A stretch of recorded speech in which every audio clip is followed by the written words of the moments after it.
Welcome everyone to Let's Act, Bridging the Gap between Interact and Rotaract, presented by Rotaract Canada. My name is Reid William Eyre and I am the General Secretary of Rotaract Canada. I'm thrilled this morning, this afternoon, wherever you may be, to have you all here with us today. Over the course of one short hour, we are going to explore a variety of topics surrounding Interact, ultimately concluding with why some interactors stay, but why many choose to leave the Rotary family, and how maybe by talking to former interactors, we can improve the retention of our youngest leaders, excuse me. To do so, I have assembled a panel of former interactors turned Rotaractors. They are leaders here to discuss the issue. At this time, I invite you to join me in silent applause as I introduce our panelists. First up, we have Ms. Yvonne Joubert joining us today from District 5370, where she has had a nice blanket of fresh snow this morning. For those of us here in the Toronto area with, nearly summer weather, we're not jealous. Born and raised in Cape Town, South Africa, Yvonne brings her recent Bachelor of Commerce and Management to Rotaract Canada as our Secretary of Internal Operations, along with several district positions. With over 11 years of Rotary experience, she has far too many past titles for me to even begin to list. This passionate and inspired woman just won't stop leading. She is also one of my absolute favorite people to work with. Let's see it for Yvonne. Next up, we have Mr. Camille Kanji, a man who seems to have come out of the womb advocating for change. First out and now both inside and outside of Rotary. Camille is currently transitioning from Interact to Interact in 5370 to Rotaract in 5040, holding several concurrent positions in Rotary, and the way I hear it, someone who just can't stop winning awards for his outstanding leadership skills. He's annoyingly superb and a Supreme Court justice in the making. Let's hear it for Camille.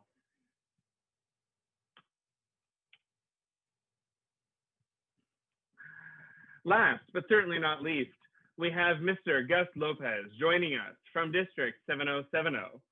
I like to say he's got nearly 24 years of Rotaract experience under his belt, which is impressive given that he is only 23.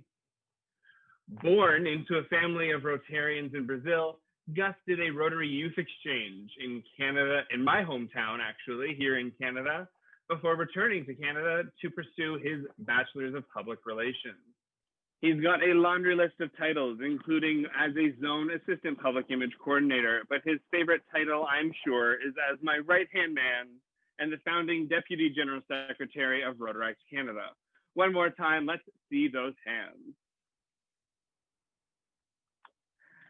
Now that we all have a taste of who we are talking to, let's get started. By default, panelists will have 2 minutes to answer any questions I direct to them, and 1 minute to respond to any of each other's remarks if they so choose, unless of course I specify otherwise. We ask that you hold all of your questions until the end, when we will open the floor to those in attendance. Rotaract Canada team members will be monitoring the chat, posting resources and contact information as they arrive.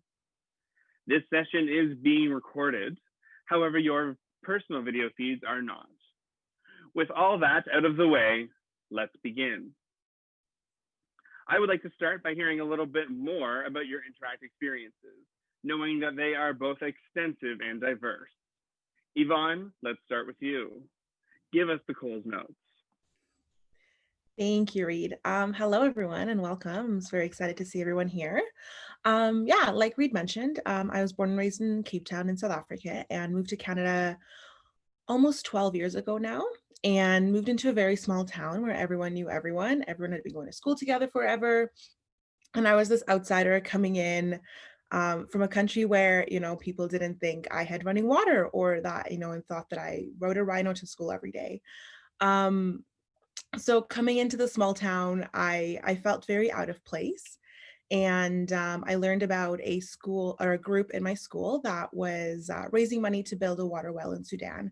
And it was something that I thought was very intriguing. I was very interested right away and went to check out the group, fell in love with the people, loved what they were doing, and started joining. And next thing I knew, joined an Interact club, had no idea what it was, had never heard of Rotary before in my life, and just fell in love with everything that I was doing.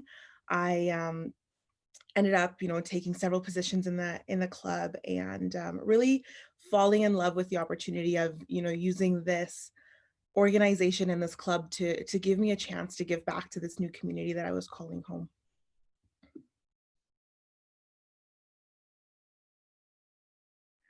Thank you so much, Javon. You talked about finding a home in Interact. As I mentioned, you are not the only individual who was not born here in Canada. Gus, let's hear from you. Thank you, Reed. So yeah, all of my Interact experiences actually in Brazil. I started in Interact when I was about 14 years old, and my dad, who's a very active Rotarian, was very insistent that I attend. And I started attending Interact. My club was one that was started by RILA alumni, and the club had been active for a couple of years, but it fizzled out a little bit right around the time that I joined. So very shortly after I joined, there was only 2 of us left. And then I very quickly ended up, my club had already signed up to host a district event, a district assembly jointly with another club. And then I very quickly ended up being president because the previous president was president that year, and I was president the next year. And before I knew, Interact went from this thing that I went to because my dad told me, and just to like have him stop telling me to go, to something that was a really big part of my high school years and a really big part of my, very consequential years in my life. Absolutely, and I think the fact that it was consequential to you is a thought that is echoed amongst this panel. Camille, what say you? Yeah, well, hello everyone. Similarly to Yvonne, I sort of found my home in Interact. Early on in my high school years, when I first sort of made my way into high school, I was kind of trying to find, what my thing was. What was my purpose in high school? As people, it seemed like everybody had kind of found what they wanted to do. Some people sort of found their way into sports. Some people were cooking. Some people found their way into scholarly academia, to whatever extent you can do that in high school. But for me, I couldn't find anything, and so I heard of Interact, and before I knew it, I started attending meetings. I attended my first meeting when they were talking about raising money to build a water well in Malawi, and I was immediately hooked and interested because community service was something that I very much enjoyed to do. And I sort of, decided that Interact was going to be my thing and it was going to be my niche. And so I participated in Interact for the most of my high school years. From sort of my Interact club level, I got involved with my district in terms of elevating Interact and, ensuring that Interact had a proper voice and representation within our district. And yeah, that's what I've been doing ever since. And it certainly is exactly what you've been doing ever since. As I mentioned, Camille is currently transitioning from Interact to Rotaract, currently holding positions under both programs. Camille, I'm going to stay with you. You've been in Interact a few years now. What about Interact is it that you find the most fulfilling? Yeah, that's a great question. I think definitely the feeling, and I know that my fellow panelists can resonate with this, but the feeling that one gets after pulling off a successful Interact event, a successful fundraiser, a successful volunteering initiative is unreal. It's something that very few people get to feel and understand. And it's something that, you know, I was very fortunate to be able to experience multiple times, and it's almost like an addiction, to sort of, you know, continuously want to experience what that feels like, experience doing the good, and experience sort of the impact that you have on other people's lives resonating with you. Definitely a sentiment we all agree with. Yvonne, same question. What is it at Interact that really got you to stick around? What was so fulfilling about it that you decided to stay as long as you have? Yeah, you know, I was in a small town, and I've always been someone that likes to try out a whole bunch of different things all at once. And so, you know, I never felt like I really truly fit into one specific group of like friends in my school experience. And and just because I was so involved in so many different things, I never really felt like I had my place. And so because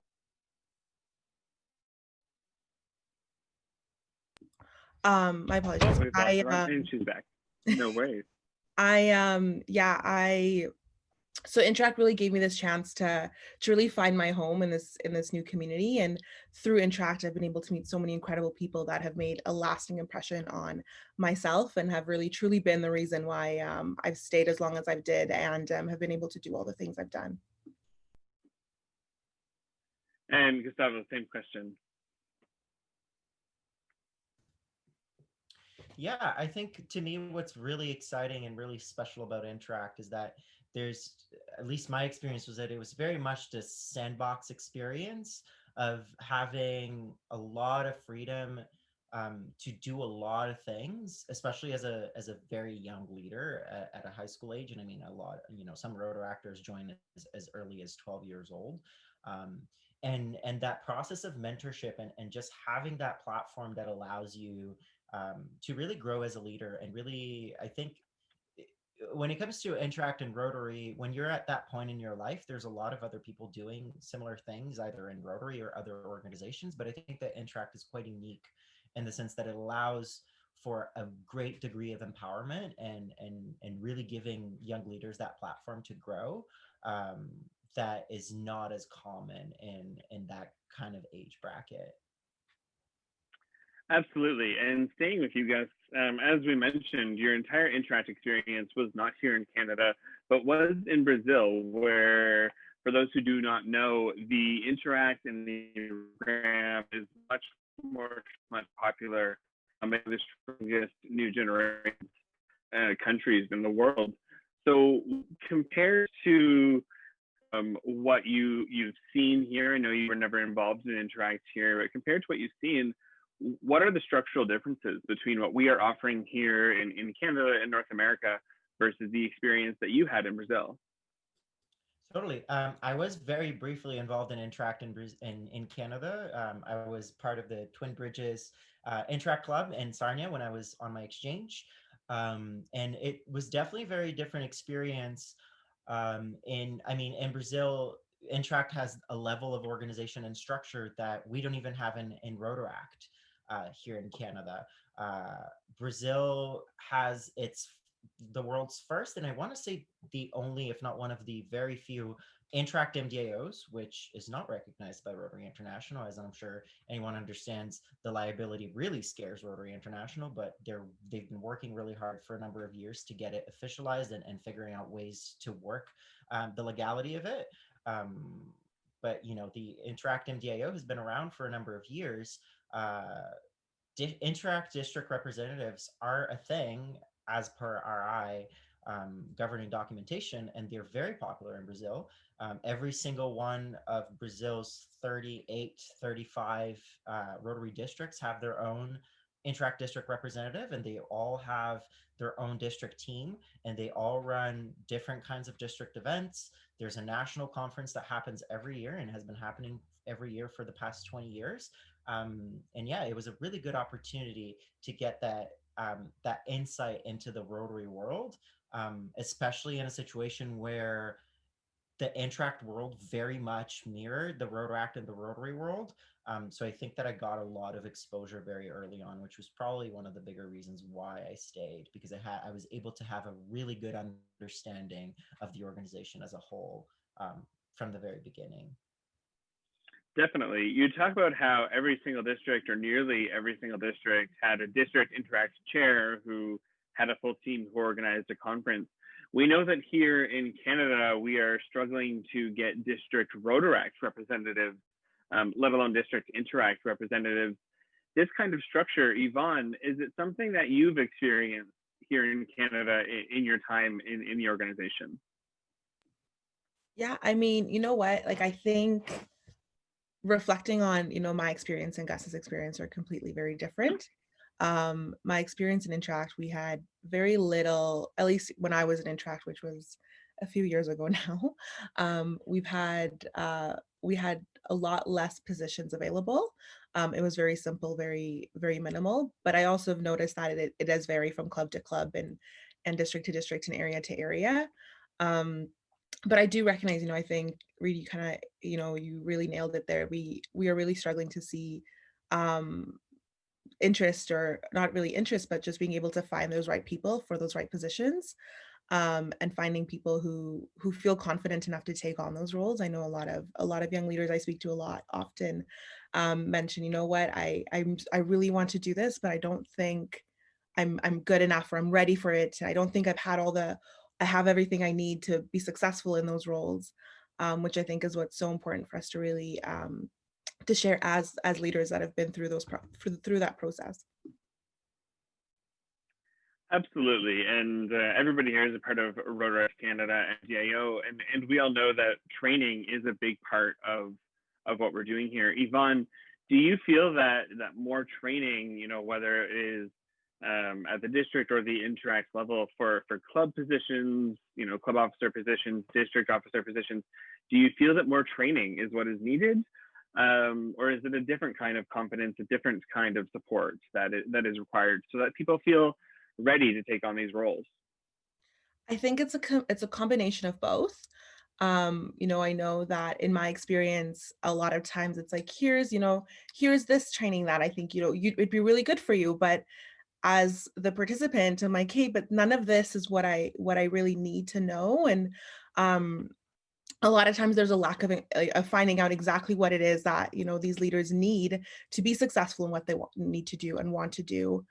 On the opposite side, a lot of times I've gotten to where I've gotten because I've had so much support, and I've had a lot of really strong leaders in my journey that have supported me and answered those questions for me when I have them, and have always made sure that I know that regardless of what the question is, whether it be 5 o'clock in the morning or 10 p.m. at night, I can reach out and know that I'll get a response, and have that support to answer those questions and to make sure that I feel confident and comfortable in what I need to know.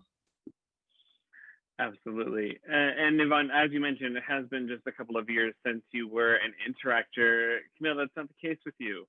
It's been a couple of days in comparison, really. So, do you, coming from the same, I'm going to say region as Yvonne, has your Interact experience been similar?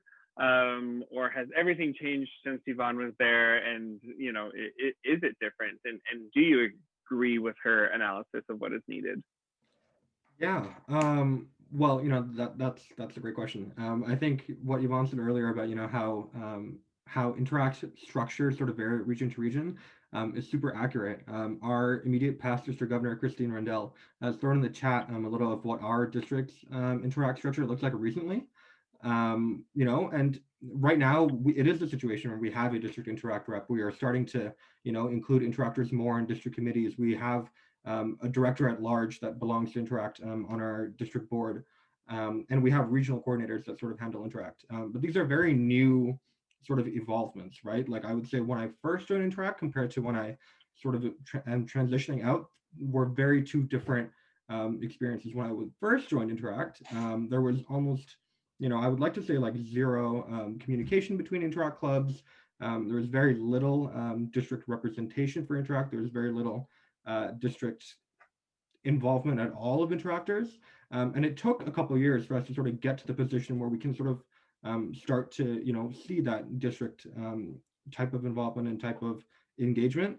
But, it takes time. And I know a personal vision of mine, and I know that resonates across amongst interactors across the country, is to emulate a structure that is similar to what Brazil looks like, and similar to, you know, having that same type of structure for Interactors to be able to operate at the same level as Rotarians are able to operate in, right? And have the same ability to create change that Rotarians are able to have through organization.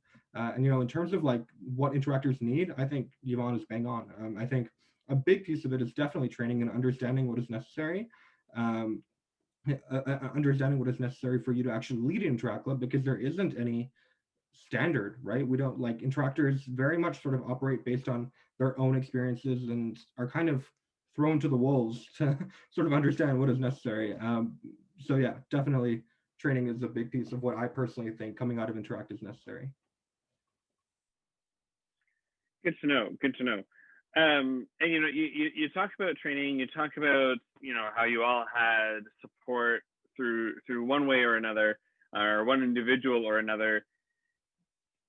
That support is definitely critical, not to keep you motivated only as individuals, but to keep the organization motivated and to keep the movement, if you will, motivated to press forward.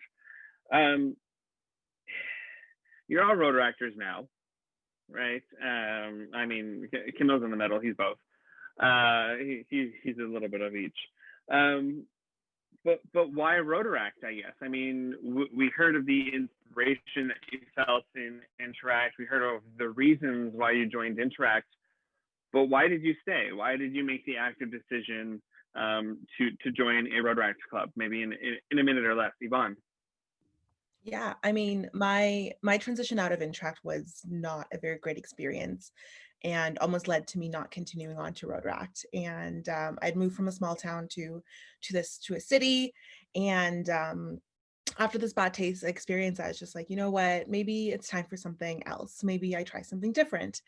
And I've always been someone that is involved in organizations and causes that have a close relationship and a close meaning to me. And Rotary had turned out to be very meaningful to me because I have a family member who has been directly impacted by polio, and that I didn't learn until I had moved to the city. And I was like, wow, okay, maybe this is exactly where I should be. And I started questioning if I should, you know, stay or you know, try something different. And I had a Rotarian reach out to me, and she was like, hey, you know what, I would really love some help getting this club started back up. And essentially handed me this Rotaract club that had kind of just, you know, fizzled out. Everyone had moved on to different things in their life. And she's like, I want to see this club going in. Here you go. Here's one person that is still interested. And it, you know, talking to this Rotaractor and getting to work with them, it was, we noticed that we had a lot in common and we had the same common goals. And together we had kind of restarted the club. And it showed me that one bad experience isn't, you know, shouldn't taint my whole experience of the organization. Absolutely. Get your in Asian, where, you know, your entire Interact in Brazil, you transitioned, correct me if I'm wrong, into Rotaract while you were still in Brazil, and then very shortly after moved here to Canada. What was your transition like, especially, you know, surrounded by Rotarians your entire life? Yeah, so coming to Rotaract was felt very much like a natural next step. Like you said, I was still in Brazil and I was in the same community that I had been before. My Interact club was community based, and so was the Rotaract club that I went on to charter. I'm a firm believer that community based Rotaract and Interact clubs are absolutely the way to go. And I was very lucky because I had a number of fellow Rotaractors or Interactors that were aging out around the same time that I was. And my sponsoring Rotary Club had a desire to start a Rotaract club, which they didn't have at the time. So we did, and we started one, and it was a really good opportunity to have sort of like a more clean slate, to sort of like reset and restart. As I said, when I was in Interact, I very quickly took on a number of leadership roles. I went, you know, in my first year to become president, and then shortly after I was part of the district team, and then shortly after I was district Interact representative myself. So I felt like I never had that opportunity to just be a member and just have the member experience. And I found this conundrum that I was running clubs and I was running that membership experience without ever having had that experience. I also never had the time to really run a community project. So when I joined Interact, or when I chartered my Rotaract club, one of the big things that I wanted to do was charter my own community project, which I did. And it was also a really good opportunity to put into practice all those learnings from Interact. And we sort of went in the process of like forming this club and like defining its vision, as in like, we've learned all these things from Interact. We know what works and what doesn't. And we really applied that to Rotaract. And it was really good because we right out of the gate, we began as a very well structured Rotaract club, because obviously a number of those Interactors had already had a number of years of experience. Definitely. And Camille, you're transitioning now, kind of. You've been so active in Interact. You're still wrapping up some projects in Interact, some projects that could, quite frankly, impact Interact, not only in your district, but across the region and quite potentially across the globe. And you also have your hand in the Rotaract cookie jar as well. What is the transition process like now? Has it been easy? Has it, how did you find it? What can you tell us? What insight can you give us? Yeah, I mean, I think this is a statistic that most people that have transitioned into Rotaract know from Interact, but the retention rate from Interact to Rotaract is less than 5%, right? And that is something that is crazy to me, considering the hundreds of thousands of Interactors that we have around the world, right? And to just see that there's a gap and that we're missing something in terms of that transition has been something that I've sort of been working to, identify and sort of work to ensure that we strengthen this pipeline that we have. And so personally, my transition into Rotaract was similarly to Gus. It seemed like a very natural next step. As being very engaged in Interact is a really big key into transitioning to Rotaract and being passionate about that transition into Rotaract as well. And often what I found in my district was that, those Interactors that weren't really, involved in the district or weren't really super involved within their club or didn't really understand Rotary or Rotaract, or just what the general structure of Rotary is, didn't transition into Rotaract, right? And they didn't continue that journey on compared to those that were, involved in the district and engaged with our district governors and engaged with the other leaders in our district, found it that, okay, Rotaract is something that I definitely want to do because of all these amazing opportunities that I've had within Interact. And so, how can we as a global community of Interact and a global community of Rotaract sort of work to ensure that sort of access to opportunities is universal, and is something that every Interactor has the access to and understands the value of Rotaract through those different opportunities, right? That's a question that we will work to solve in the next few years, but hopefully we can come up with something. Absolutely. So, I mean, Camille and Gus, you both said for you it was both a very natural transition. It was a very natural next step because you were so involved, because you had that support, you were so engaged.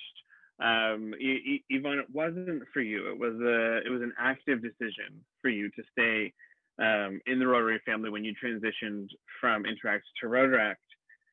I think everybody here, and I'm not just speaking to the panel, probably everybody in attendance as well, can acknowledge that staying in the Rotary family is not a choice that you make when you transition from one program to another. It's not just a choice that you make when you pay your annual dues. In a lot of cases, particularly for those of us in leadership, it is a choice that you make every single day. I know that I will speak for the entire panel here, where I know that they've all shared with me, and I've shared with them, that we've all had those days where we're so frustrated by whether it be the pace of change or the lack of respect or lack of acknowledgement or just, whatever the case may be, that we're like, that's it, I'm done, I'm walking away. And clearly none of us have, because we're all sitting here today. Yvonne, as somebody who, you did make an active choice to transition, you made an active choice to stay. Do you think, and you attributed that potentially to this feeling of belonging and this feeling of, having a family member who is directly affected by polio, Is that still your reason why you choose to stay every day, or has it evolved?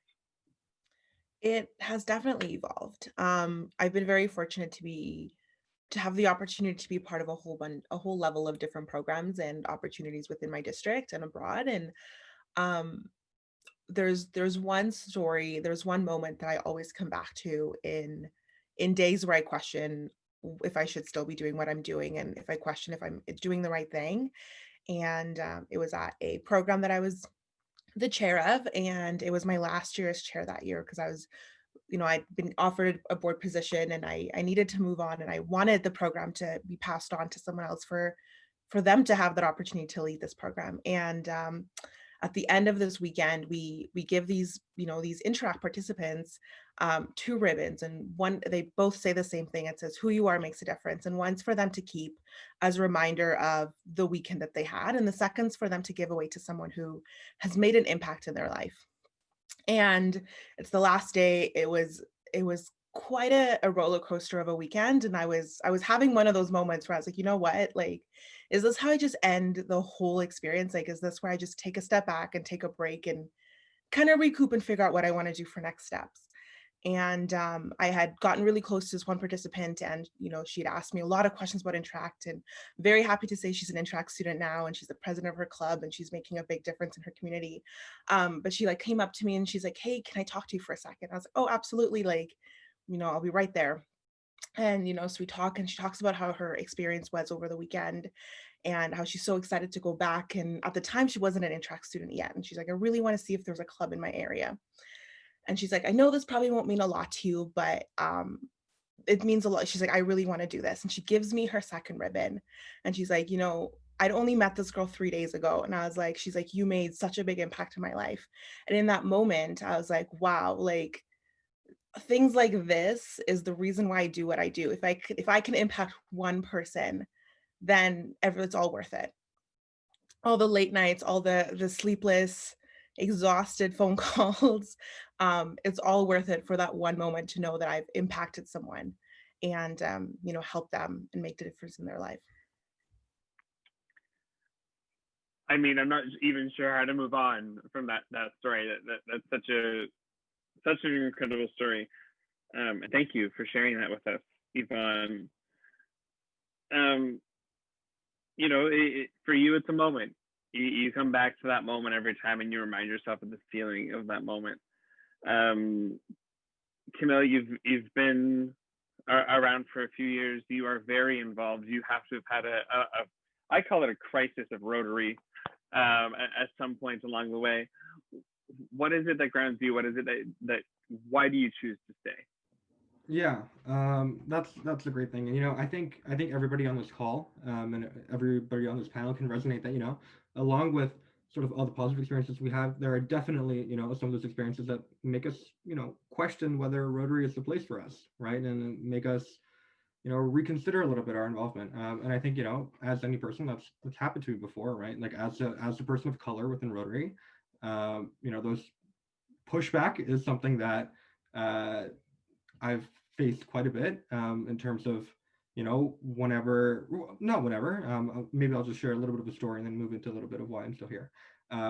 Briefly, in one of my experiences when I was sort of presenting to a Rotary club, and, sort of talking about the importance of engaging young people and the importance of involving Interact, there was a Rotarian that stood up and said, "Oh, what is this brown kid doing here? He should not be telling us what to do," right? And so it was a little bit of a situation, a little bit of a predicament. And sort of, that was an instance where I was like, is this the rhetoric that I want to continue, sort of facing as I move through Rotary? Or maybe this is just where I, similar to Yvonne, take a step back and just, see what else I can find.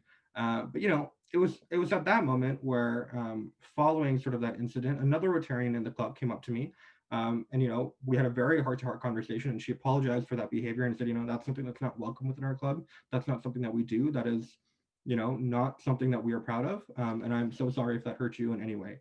And so, it was that experience that sort of reminded me that the amount of positive experiences that I've had within Rotary by far outweigh the negative, and it's the fact that all of these positive experiences have impacted me and impacted my life in so many different ways, right? The reason I'm the leader I am today is because of Rotary. The reason where I am today is because Interact and Rotary gave me the footing to be the person that I am. And so just coming back to that and understanding that everything that Rotary has given to me is something that I want to continue to, sort of repay and continue to be a part of and continue to have an impact on the same people.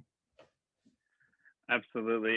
And Gus, I think as somebody who's been in the Rotary so probably with or you can echo or relate with what's your reasoning? Why do you choose to stay on the hard days? Yeah, I agree. I agree that choosing to stay is an active decision that we make almost every day, and I resonate with Camille's words. Being a minority in Rotary, there's so much. We've come such a long way, but there's like still so much work to do. You think about being an LGBT in Rotary, especially in Latin America. There was like, when I was in Interact, there was like no place for LGBTs in Rotary in Latin America. And I know that we've come such a long way in just such a very short period of time. Thanks to the LGBT Rotarian Fellowship and a number of other initiatives from Rotary International. So we're making progress in that direction. I think what keeps me going is like Camille said, Rotary has given me so much, even though someone once said that, and also a minority in Rotary has said that Rotary has been for them both the most empowering, but also at times the most diminishing experience they've ever had. And I think that as youth leadership in Rotary, we face just as many moments where we're like very empowered, as many moments that we get shut down and we get told that we're, either you're just a kid, either you're a brown kid, either you're a gay kid, or you don't know what you're talking about. And those are things that happen often. And I think that Rotarians and members of this organization in general need to be cognizant of that. But that being said, I also recognize that Rotary has given me so much. I am pursuing the career that I'm pursuing today because of Rotary. I live where I live because of Rotary. And I look at the experiences that I had, particularly in those foundational years in Interact, and I look and I want every interactor to have that experience. I want every Rotaractor to have that experience. I want every district to be running district events. I want every district to be running training. And that's why I'm in Rotaract Canada, because I want to get Rotaract in Canada to that point, and eventually Interact as well. And I think that that's what keeps me going. It's that belief that, or that motivation to deliver the same level of experience that I was lucky to get from Rotary to everyone in this organization. I think that's, I think if you were to ask a lot of the leaders, I know certainly within Rotaract Canada as to why we're here, it's that very same reason. Or very similar reason. Staying with you, Gus, we just heard all three of you sort of share an experience that was not positive, or a series of experiences that were not positive. We can all attest to being shut down, whether it was because of whatever reason. Do you think it is these experiences that are impacting why people are not staying in the Rotary family, whether that be, Interact to Rotaract, staying within Rotaract, staying from Rotaract to Rotary? I would suspect that these reasons have a great deal of impact. What are your thoughts, Gus? Absolutely. I think that has to be one of the main things. I heard just recently, I overheard a conversation my partner was saying about something that he was involved in. He was very frustrated. And he was saying, this thing that I'm a part of is just not giving as much as I'm giving to it. So I think that that's the key to Rotary. That's the key to valuable membership, is that Rotary has to give you just as much as you give to Rotary or more in order to be a valuable experience. And I think that if you haven't had that opportunity to stick around for long enough to like Camille said, have those positive experiences to outweigh the negatives. I mean, negative experiences happen everywhere. And I think that a lot of the prejudice and a lot of the struggles within Rotary are absolutely just a reflection of the society outside of it. There's no doubt. But, you know, we really need to hone in on those positives and really strive to work to build a more positive environment, and make sure that we're giving our members more than they give in, and we're making sure that their positive experiences outweigh the negative experiences. Because, you know, if you're a brown kid or a gay kid and you come to Rotary and it's your first or second meeting and you speak up and you get shut down, you're not gonna come back. You're not gonna have that train of thought to be like, you know, this is just a moment, and I know that there's more that this organization has to give me. You're going to think this is an organization that discriminates, and this is an organization that shuts me down, because that's your unique experience. And maybe you're going to go around and tell other people that too, which is a huge problem for any organization. So we need to make sure, especially early on, that people feel like they belong, people feel that they're included, people feel, you know, regardless if it's an issue of minority, that they feel like their voices are heard, and that we're delivering on that promise that Rotary is indeed a grassroots movement. Absolutely. And just watching the clock, 30 seconds, Camilla, if you want to answer or add on anything that Gus says. Yeah, I'll just comment on. I completely agree. You know, Gus said it very, very well. I think another thing to just recognize is that a lot of these young leaders in Interact, they're putting themselves out there.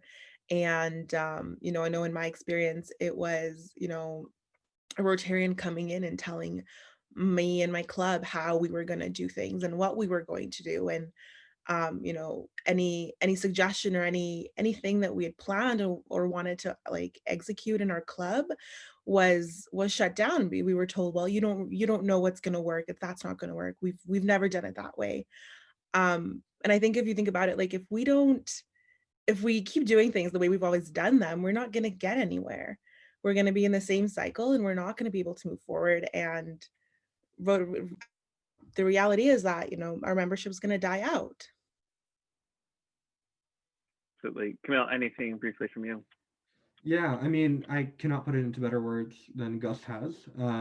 But you know, I think being a young person in Rotary is difficult, right? It's difficult to have to, you know, constantly prove yourself. It's difficult to constantly have to you know, really try and open up doors for yourself, right? It takes time and it takes effort, and a lot of young people, you know, don't have the time to partake in a fight like that, right? They don't have the time to participate in that sort of capacity. And you know, if it takes if it takes too long, right, young people are not going to stick around. They're not going to think that Rotary is the place for them. They're not going to think it's the organization for them. Fortunately, you know, myself and a few interactors in our district decided that, you know, that's something that we wanted to do. That's something that we felt was necessary in order to engage young people within the organization. But a lot of the young people don't want to do that. Don't feel like that's within their capacity, right? And so until we're able to sort of fix the access to opportunities, we won't be in a position where that retention is continuous. And our three panelists probably heard me say it ad nauseam. Personally, you know, Camilla, and I bring this up because you talk about opening doors and opportunities being open. You know, my reason for staying in Rotary and as a dual member in Rotaract and Rotary is to kick down doors for other people to walk through.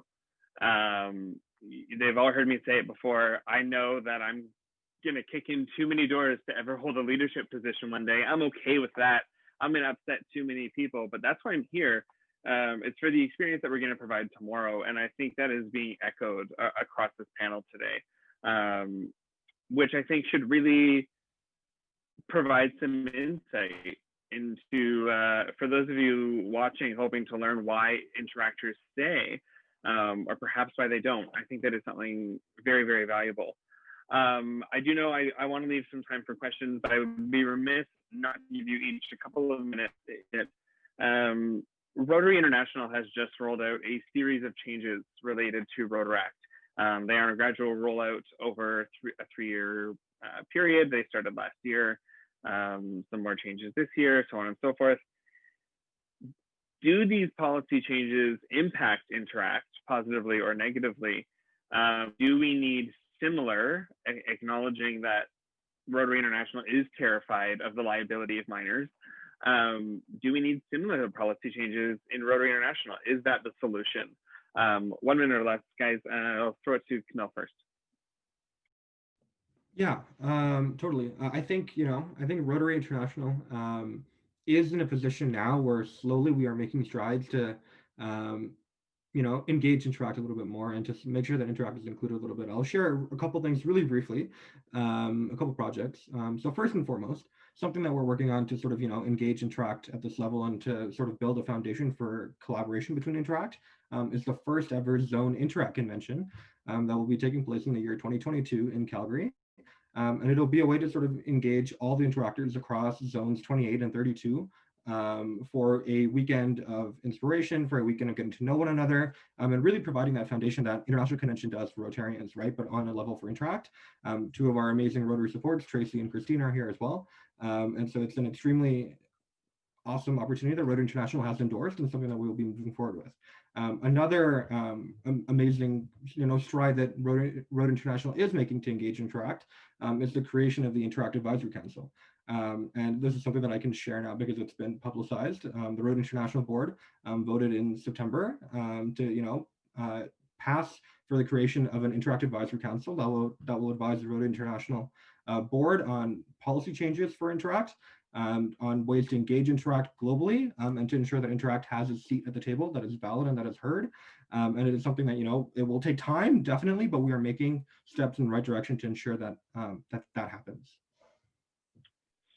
Thank you, Camille. And Gus, in a minute or approximately a minute, the policy changes related to Rotaract and how they impact Interact. Yeah, I think the policy changes related to Rotaract open a number of new doors for Rotaract and Interact. I think that I've had this discussion a number of times when we debated how to officialize and how to give that structure and that governance to the Interact MDIO in Brazil, which started as a department of the Rotaract MDIO. Out of the concern of managing the transition and managing data for Interactors so that they can become Rotaractors and can keep track of those members. I've raised the point multiple times, like, can we do anything if Interact Brazil was sort of like a subsection of Rotaract Brazil? Would that help in any way? And the issues that we run time and time again is that you can't have that relationship between two programs because they're at the same level within Rotary International. They're both Rotary Club programs. So they're under the umbrella of a Rotary Club, be it on the district level or on the club level. So you can't have one sort of oversee the other. Now that Rotaract is no longer a program, now that Rotaract is a type of membership within Rotary at the same level as Rotary clubs, that opens a number of potential opportunities. I believe it's been clarified that Rotaract clubs will not be able to sponsor Interact clubs, but perhaps we can validate the presence of a Rotarian, a responsible Rotarian for Interact activities, which is always a struggle to find. Maybe the Rotaractors can now count as those responsible supervisors for these minors. Maybe that takes down a number of barriers. And hopefully it does. To clarify, Rotaract clubs can co-sponsor an Interact club. However, they cannot sponsor on their own, and they are not that Rotarian representative thus far. Yvonne, again, I'm going to ask you to keep it brief because I do want to open the floor, but anything to add? No, I mean, I think that Camille and Gus really summed it up quite well, and they really hit the nail on the head with that one. Awesome. What I'm hearing, by and large, is that what we need to do to keep Interactors is to engage with them more and to educate them more and to provide them with those opportunities to engage and to lead and to develop further. And that's what's going to be that education, those opportunities, those are really going to be what keep people involved. I think those are sort of the overarching themes of today. I do see that we have already had a couple of questions in the chat, so I am going to scroll up. I do have an immediate past district governor, Tracy Vavrick, for each of the panelists. I will give you each 1 minute to answer. Recognizing that everybody has various levels of knowledge and confidence, what do you recommend districts do to engage interactors and bring their voices forward to explore change in training, engagement, and to engage in being part of the change? Yvonne, start us off. Sounds good. Thank you. Thank you, Tracy, for that question. I know that in my district, we've launched a new program, a new opportunity to really build a relationship between some of our Rotaract leaders and some of our Interact clubs, hoping to scale the project and turn it district wide. And a big reason for this project is really because, as Rotaractors, a lot of us have been where these Interactors are, and very recently have been where they are. And we're really trying to learn more about what they need and what they want, and what we, as Rotaractors and Rotaract clubs and Rotary clubs, and also as a district, can do to better support them. I think that's so important, is to figure out exactly what these clubs need, rather than coming in and being like, oh, well, we're going to do this, this, and this because we think it'd be a great idea. And then at the end of the day, it's not what these clubs need. It's the exact opposite. And then they're not going to want to be involved in it. And they're not going to want to participate because they don't see the value in that. Absolutely. Gus, to you, recognizing the various levels of knowledge and confidence, recommendations for districts. I think it's quite simple. I think that districts and Rotarians just need to level up with Interactors. Treat them like the young leaders that they are, and don't talk down to them. That thing that people do when it's like when you talk to a child and you're like very condescending, you just kind of like drop down to their height and you're like, hi, how are you? And it's like, it's very condescending, and it's a natural thing that a lot of people do. Don't do that. These kids are very mature. If you're a leading Rotaractor in your area or a leading Interactor in your area, that odds are that child is a lot more mature and they can take an adult conversation. If a Rotarian gives them the opportunity to look eye to eye, I think that's key. And I think that Yvonne touched on something that's very important, that it's hearing that voice, and it's truly giving them a seat at the table. You do need an Interact if you want to truly invest in Interact in your district. You need an Interact district representative, and that is an Interactor who is a representative, an elected representative, voted in by your Interact clubs to represent your Interact on the district level. That is not just simply a Rotarian chair that will go and come in and say, oh, we think we should do this. Really truly give that voice. And also, to bridge the gap, you need to leverage those Rotarians that might have a better potential to see those Interactors eye to eye. So leverage younger Rotarians, leverage Rotarians who potentially might have kids at the same age as Interactors, so that they have a better understanding how to deal with the whole generational gap. Leverage Rotarians who might be in the field of education. I think those are also very important things. Thank you, Gus. Camille, again, keeping the 1 minute clock in mind, you've recently made Interact voices heard at the district level. How do other districts emulate that? Yeah, well, I think Gus hit it bang on the head. I think a lot of it is making sure that Interact is, for Interact by Interact, right? Like, I think it's very important for Interactors to contribute to the development of their own training curriculum with obviously support from more experienced leaders, but it's important for Interact to be directly contributing to the growth of Interact within the district, right? It's important that your district Interact representative is in Interact, right? It's important for them to represent the body that they're meant to represent.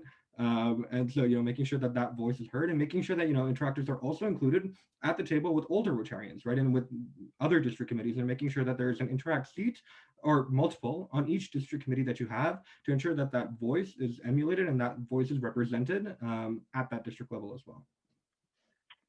Absolutely. And Miles has actually just asked a question that I find very interesting. Miles has said, as a Rotaractor, have you ever felt tokenized in Rotary? And if so, how did you deal with it? Some may know I recently successfully advocated with Rotary International to add a couple of Rotaractors to the Shaping Rotary's Future Committee. They had no Rotaractors on it. And in February, I started really pushing them, saying, hey, if we're really the future, we need some Interactors. Or we need some Rotaractors rather, and was ruled out simply because of where I was born. There were too many people from North America on the committee, and so I was therefore excluded, no matter what my other qualifications were. I think we feel that in Rotaract quite often, where they want a Rotaractor there. People have heard me use the phrase wallpaper Rotaractors. They want us there to have a Rotaractor. They want us to say, hey, look at this shiny, thing we have.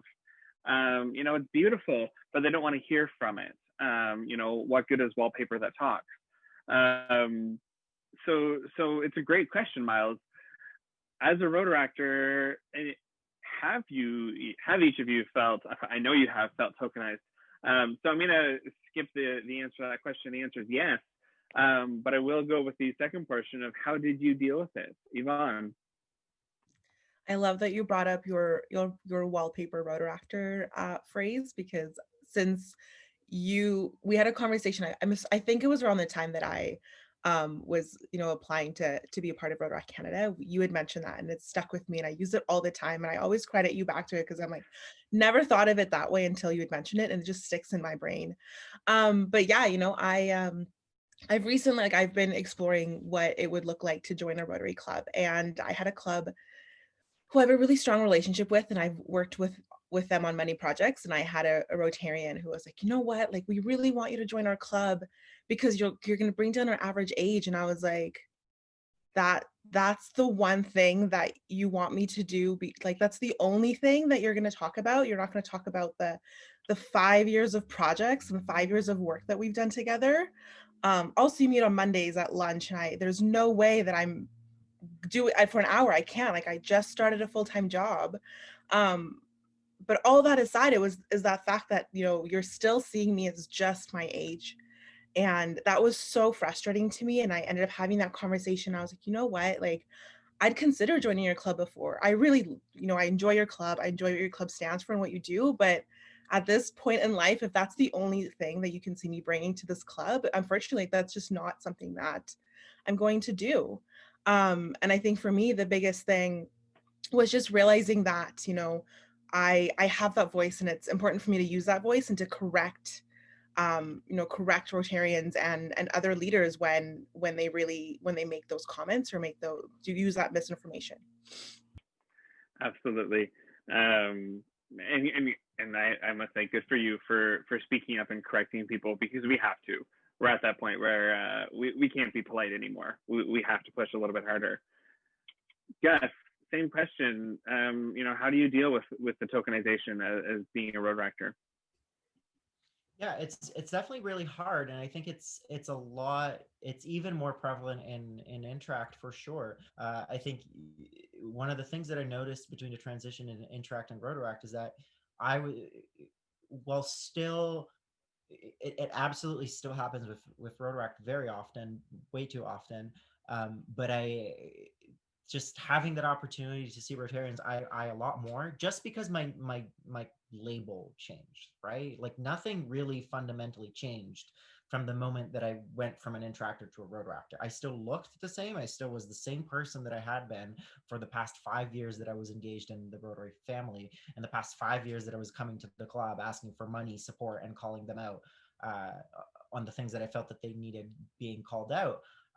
But it's just like that level of respect. It was just very interesting to see the difference of treatment of some specific Rotarians the moment that I wore the cranberry t-shirt instead of the light blue t-shirt. And I think it is really hard. I think Yvonne has given some really good insight, but I think absolutely you have to stand your ground, and you have to prove yourself through your work. I'm probably the youngest regional assistant, regional leader, for sure in our zone, perhaps in the world today, as an assistant public image coordinator. And the reason why I was invited to take on that position is not because I'm a past district governor. It's because I'm not, obviously. It's because someone looked at my work and said, and looked at my leadership style and said, you know, this is someone who I want on my team. And that Absolutely. and that's a piece of validation that's really important. You talk about the different amount of respect that you command depending on, you know, changing from your light blue t-shirt to your cranberry t-shirt. And as a dual Rotaract or Rotarian, I echo that. You know, there's a lot of rooms that the only reason I was able to kick down the door is because I was wearing my dark blue shirt while I did so. Camille, you've been in Rotaract 2 minutes, but I'm sure you were definitely tokenized in Interact as well. Very, very briefly, as we are over time, anything to add? Yeah, I mean, again, I'll keep it super brief because I know we're running out of time. But you know, I think tokenism is something that's very real within Rotary. It's something that a lot of young people face, and it's the reason why a lot of young people leave as well, right? The idea that you are simply wanted because of your age is something that's very disheartening, and it's something that, you know, discourages a lot of people. And you know, it's something that I know interactors have left because of it. And you know, I've had experiences of it. Obviously, I won't go into so much depth into them. But it's very much about proving yourself, right? It's unfortunately a lot of young people have to prove that, you know, we are not just our age. We bring a lot more to the table than just the fact that we are 18, 19, 20, 21, 22, 23, right? Like we bring a lot more than just that. Yeah. Thank you, Camille. Recognizing that we are now over time, thank you to those of you who have stuck with us. I do recognize that some had to leave to attend other events today. This session has been recorded and will be available on rotaractcanada.org within the next week. So if you want to hear it again, if you think, oh, there was something that was phrased a certain way, or I missed it, or I was refilling my water bottle, whatever the case may be, and you want to watch it again, it will be available there, and it will be a publicly available link for you to send to, you know, maybe somebody who couldn't make it today, or somebody who chose not to come today, who you think really does need to hear it. The Let's Act program is something that may become a series. It was definitely a popular and interesting discussion today, and something that, as Tracy mentioned in the chat and Christine echoed, I think would be absolutely fantastic to see continue. So stay tuned. Make sure you are following Rotaract Canada on all of our social medias, which is all of them. And we will definitely be putting out some more Interact content over the rest of the year. Once again, thank you so much, everybody, for coming, and thank you so much to my panelists who joined me today. I think it was a really interesting, you know, experience to hear from such a diverse array. So thank you to everybody who came, and have a great weekend, have a great holiday season, and be well. Thanks, everyone.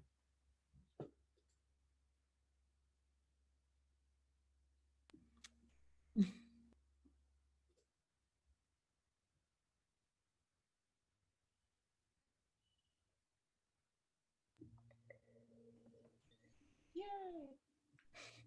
I think he's gonna stop recording.